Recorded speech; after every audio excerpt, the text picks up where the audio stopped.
백산사주TV 시청자 여러분 반갑습니다. 오늘 공부는 적천수 청미에 나오는 명조를 중화용신을 잣대로 비교 분석해보는 시간 34번째 강의입니다. 먼저 원국을 살펴보도록 하겠습니다. 진월입니다.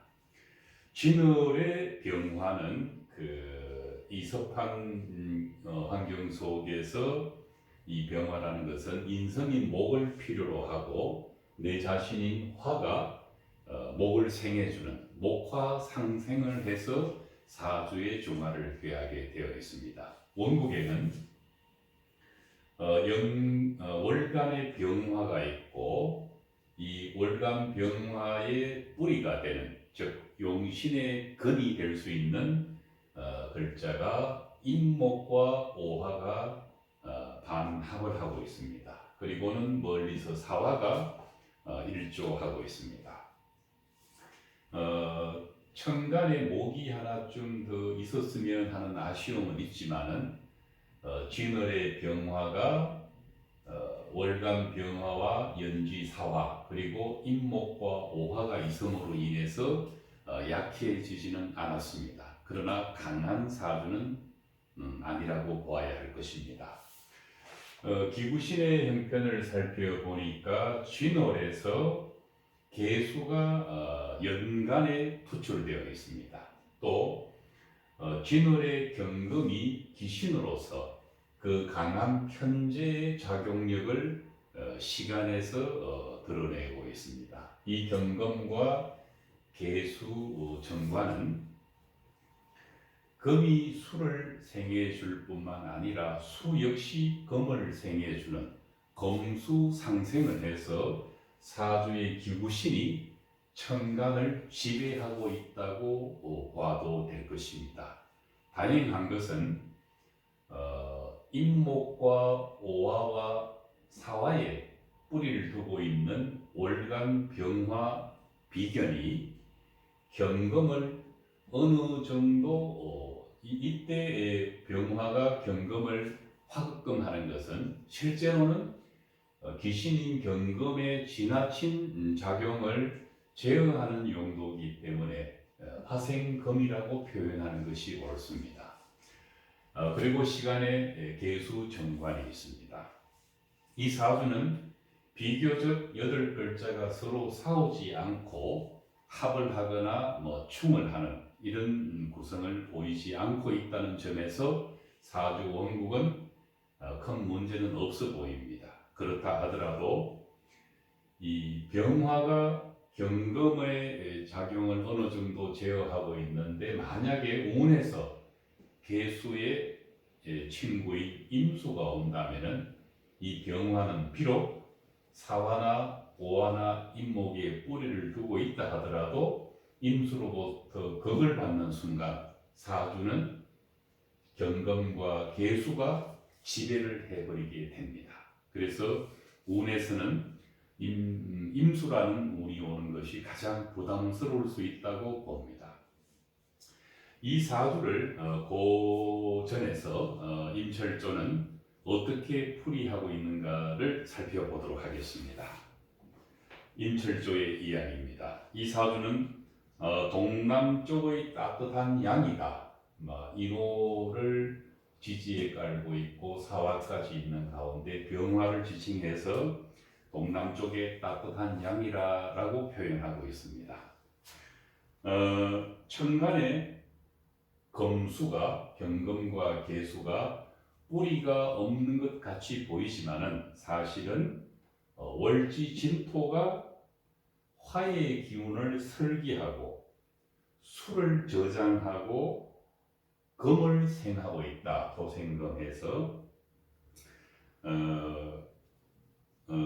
금을 생하고 있고 경금이 진토의 생을 받고 있다. 그런 이유로 예전의 격국론에서는 진월의 경금을 주목해서 이것을 용신으로 보고 있었던 것입니다. 물론 현대 명리학에서 말하는 중화용신과 격국에서 다루고 있는 용신은 개념이 다르기 때문에 그걸 두고 어떻게 옳다 그르다를 평가하기는 어렵습니다. 보는 관점의 차이가 있기 때문에 그렇습니다. 그러면은 개수는 다시 경금을 보호하는 희신이 된다라고 임철조는 판단하고 있습니다. 강한 경금의 기운을 설기한다는 의미에서 금의 기운이 수로 설기되기 때문에 이 개수는 희신으로 보았던 것입니다. 자, 이런 사주 원국을 가지고 실제 어떻게 관찰했는가를 보도록 하겠습니다. 초년운, 을묘갑이는 금의 절지에 해당되고 화가 생을 받고 또 수가 수생목에서 설기되니 외롭고 고생이 심하였다. 이러한 문장만으로는 왜 외롭고 고생이 심했다라는 것을 모두 이해하기는 어렵습니다. 어쨌든 임철조는 을묘와 갑인을 좋게 보지 않았던 것을 그렇게 설명하고 있었던 것입니다. 다시 설명하면은 초년의 을묘와 갑인은 금의 절지에 해당되고 화를 병화가 일간인 이 갑을목의 생을 받고 있고 또 희신인 수가 설기되어 버렸기 때문에 외롭고 고독했다라고 그 이유를 설명하고 있는 것입니다. 일반적으로 용신에 해당되는 운이 오면은 좋습니다. 그러나 이 사주에서는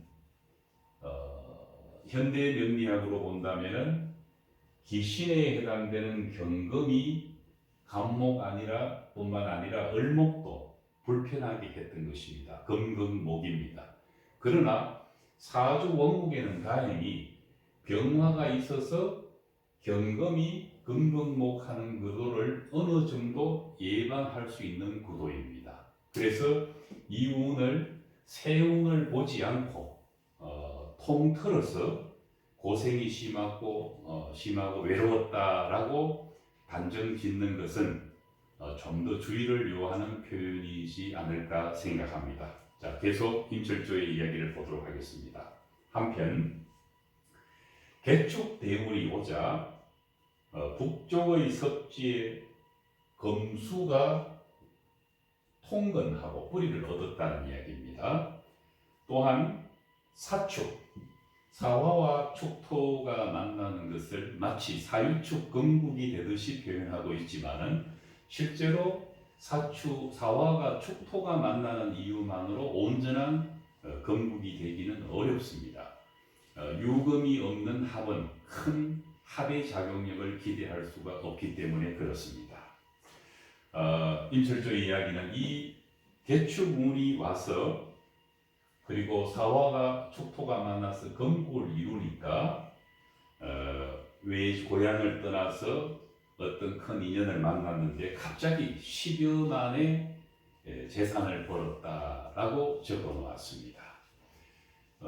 병화 옆에 경금 편제를 가지고 있는 사주이기 때문에 살아가다가 좋은 의미든 나쁜 의미든 큰 돈을 벌 수 있는 암신은 가지고 있습니다. 그러나 저것이 가끔은 욕심으로 발전하기도 하고 성급한 판단을 일으키기도 하기 때문에 그것이 개축 대운에서 금수가 상생하는 이런 운에서 큰 돈을 벌었다고 하는 것은 아마도 임철조는 이 개수가 희신으로 보았기 때문에 경금 용신의 힘이 관성으로 작용해서 설기됨으로 인해서 정관인 희신이 큰 발복의 원인이 되었다, 깃털이 되었다라고 판단했던 것으로 보입니다. 마지막에는 이런 문장이 있습니다. 따라서 따뜻한 양이 차가운 음을 만나게 되니 배합이 좋았다. 음양의 배합이 좋았다라고 설명하고 있습니다.